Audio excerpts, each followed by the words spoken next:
ಇನ್ನು ಚಿತ್ರದುರ್ಗ ರೇಣುಕಾಸ್ವಾಮಿ ಕೊಲೆ ಕೇಸಿಗೆ ಸಂಬಂಧಪಟ್ಟ ಹಾಗೆ ಇಂದಿನಿಂದ ಟ್ರಯಲ್ ಆರಂಭ ಆಗುತ್ತೆ. ಈ ಹಿನ್ನೆಲೆಯಲ್ಲಿ ಕೋರ್ಟ್ಗೆ ಹಾಜರಾಗ್ತಾರೆ ರೇಣುಕಾಸ್ವಾಮಿಯವರ ತಂದೆ ಕಾಶಿನಾಥಯ್ಯ ಮತ್ತು ತಾಯಿ ರತ್ನಪ್ರಭಾ.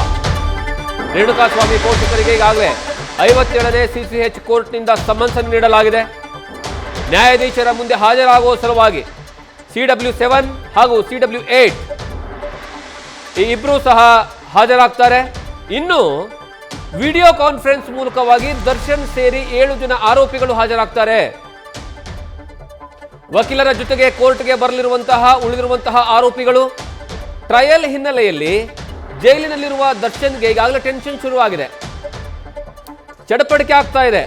ಪ್ರಕರಣ ಮತ್ಯಾವ ತಿರುವನ್ನ ಪಡ್ಕೊಳ್ಳುತ್ತೋ ಅನ್ನುವಂತಹ ಆತಂಕ. ಇನ್ನು ಈ ಬಗ್ಗೆ ಹೆಚ್ಚಿನ ಮಾಹಿತಿಯನ್ನು ನಮ್ಮ ಪ್ರತಿನಿಧಿ ಅಂಕಿತಾ ಕೊಡ್ತಾರೆ. ಅಂಕಿತಾ, ಈಗಾಗಲೇ ಒಂದ್ ಕಡೆಗೆ ದೋಷಾರೋಪವನ್ನ ಹೊರಿಸಲಾಗಿದೆ. ಇವತ್ತಿಂದ ಟ್ರಯಲ್ ಶುರು ಆಗುತ್ತೆ. ಈ ಟ್ರಯಲ್ ಶುರು ಆಯಿತು ಅಂದ್ರೆ ಎಲ್ಲರ ಸಾಕ್ಷಿಗಳನ್ನ ನೇರವಾಗಿ ಕೋರ್ಟ್ ಮುಂದ್ಗಡೆ ಹೇಳುವಂತದ್ದಿರುತ್ತೆ. ಇಷ್ಟು ದಿವಸಗಳ ಕಾಲ ಬರೀ ಪೊಲೀಸರ ಮುಂದ್ಗಡೆ ಹೇಳಿರುವಂತಹ ಸ್ಟೇಟ್ಮೆಂಟ್ ಅಷ್ಟು ಏನಂದ್ರೆ ಸಾಕ್ಷಿಗಳಾಗಿ ಪರಿಗಣಿಸೋದಿಲ್ಲ. ಕೋರ್ಟ್ ಮುಂದೆ ಹೇಳುವಂತಹ ಹೇಳಿಕೆಗಳು ಬಹಳಷ್ಟು ಇಂಪಾರ್ಟೆಂಟ್ ಆಗುತ್ತೆ. ಹಾಗಾಗಿ ಇವತ್ತು ಆ ರೇಣುಕಾಸ್ವಾಮಿ ಅವರ ತಂದೆ ಮತ್ತು ತಾಯಿಯ ಹೇಳಿಕೆಯ ಮೇಲೆ ಎಷ್ಟು ಇಂಪಾರ್ಟೆಂಟ್ ಆಗುತ್ತೆ ಅಂತ. ಖಂಡಿತವಾಗ್ಲೂ ಚಿತ್ರದುರ್ಗ ಮೂಲದ ರೇಣುಕಾಸ್ವಾಮಿ ಕೊಲೆ ಕೇಸ್ಗೆ ಸಂಬಂಧಪಟ್ಟಂತೆ ಇಂದಿನಿಂದ ಕೋರ್ಟ್ನಲ್ಲಿ ಟ್ರಯಲ್ ಆರಂಭ ಆಗುತ್ತೆ. 57ನೇ ಸಿಸಿಎಚ್ ಕೋರ್ಟ್ನಲ್ಲಿ ಟ್ರಯಲ್ ಆರಂಭ ಆಗುತ್ತೆ. ಹಾಗಾಗಿ ರೇಣುಕಾಸ್ವಾಮಿ ಅವರ ತಂದೆ ಕಾಶಿನಾಥಯ್ಯ ಹಾಗೆ ಅವರ ತಾಯಿ ರತ್ನಪ್ರಭಾ ಅವರು ಕೂಡ ಇವತ್ತು ಬಂದು ಕೋರ್ಟ್ನಲ್ಲಿ ಸಾಕ್ಷಿಯನ್ನ ಹೇಳ್ತಾರೆ.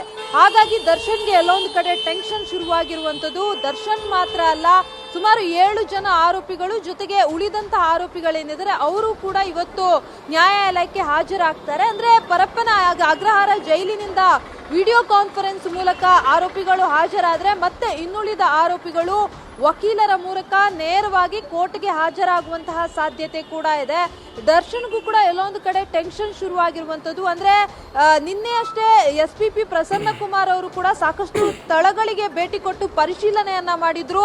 ಪಟ್ಟಣಗೆರೆ ಶೆಡ್ ಆಗಿರ್ಬೋದು, ಸತ್ವ ಅಪಾರ್ಟ್ಮೆಂಟ್, ಹೀಗೆ ಇನ್ಸಿಡೆಂಟ್ ಆದಂತಹ ಜಾಗಗಳಲ್ಲಿ ಜೊತೆಗೆ ಚಾರ್ಜ್ ಶೀಟ್ ನಲ್ಲಿ ಏನೇನು ಉಲ್ಲೇಖ ಮಾಡಿದ್ದಾರೆ ಅದರ ಒಂದು ಮಾಹಿತಿಯನ್ನ ಸಂಗ್ರಹ ಮಾಡೋದಕ್ಕೆ ಅಂತ ಹೇಳಿ ಆ ಒಂದು ಜಾಗಕ್ಕೆ ವಿಸಿಟ್ ಮಾಡುವಂತಹ ಕೆಲಸವನ್ನ ಮಾಡಿದ್ರು. ಆ ಟೈಮಲ್ಲಿ ACP ಚಂದನ್ ಅವರು ಕೂಡ ಎಲ್ಲವನ್ನ ಕೂಡ ಅವರಿಗೆ ಎಕ್ಸ್ಪ್ಲೈನ್ ಮಾಡಿ, ಅಂದ್ರೆ ರೀಕ್ರಿಯೇಷನ್ ಮಾಡಿ ಎಕ್ಸ್ಪ್ಲೈನ್ ಮಾಡುವಂತಹ ಕೆಲಸವನ್ನ ಮಾಡಿದ್ರು. ಇವತ್ತು ಅಂದ್ರೆ ಈ ಒಂದು ಸಾಕ್ಷಿಗಳೇನಿದ್ದಾರೆ, ಈ ಒಂದು ಪ್ರಕರಣದ ಸಾಕ್ಷಿಗಳು, ಅವರಿಗೆ ಸಮನ್ಸ್ ಅನ್ನ ನೀಡಲಾಗಿತ್ತು. ಹಾಗಾಗಿ ಇವತ್ತು ಬಂದು ಕೋರ್ಟ್ ನಲ್ಲಿ ಸಾಕ್ಷಿಯನ್ನ ಹೇಳೋದಕ್ಕೆ ಎಲ್ಲಾ ರೀತಿಯ ಸಿದ್ಧತೆಗಳನ್ನ ಮಾಡ್ಕೊಂಡಿರುವಂತದ್ದು. ಹಾಗಾಗಿ ಪರಪ್ಪನ ಅಗ್ರಹಾರ ಜೈಲಿನಲ್ಲಿರುವಂತಹ ಡಿ ಗ್ಯಾಂಗ್ಗೆ ಟೆನ್ಷನ್ ಶುರುವಾಗಿದೆ. ಅಂದ್ರೆ ಟ್ರಯಲ್ ಆರಂಭ ಆಗಿದೆ, ಇನ್ನು ಈ ಕೇಸ್ ಯಾವ ತಿರುವನ್ನ ಪಡ್ಕೊಳ್ಳುತ್ತೆ ಅನ್ನೋ ಒಂದು ಕುತೂಹಲದಲ್ಲಿ ಈಗ ಡಿ ಗ್ಯಾಂಗ್ ಕೂಡ ಇರುವಂತದ್ದು. ಜಗದೀಶ್, ನ್ಯೂಸ್ ಫಸ್ಟ್ ನಿರ್ಭೀತಿಯಿಂದ ನಿಮ್ಮ ಪರವಾಗಿ.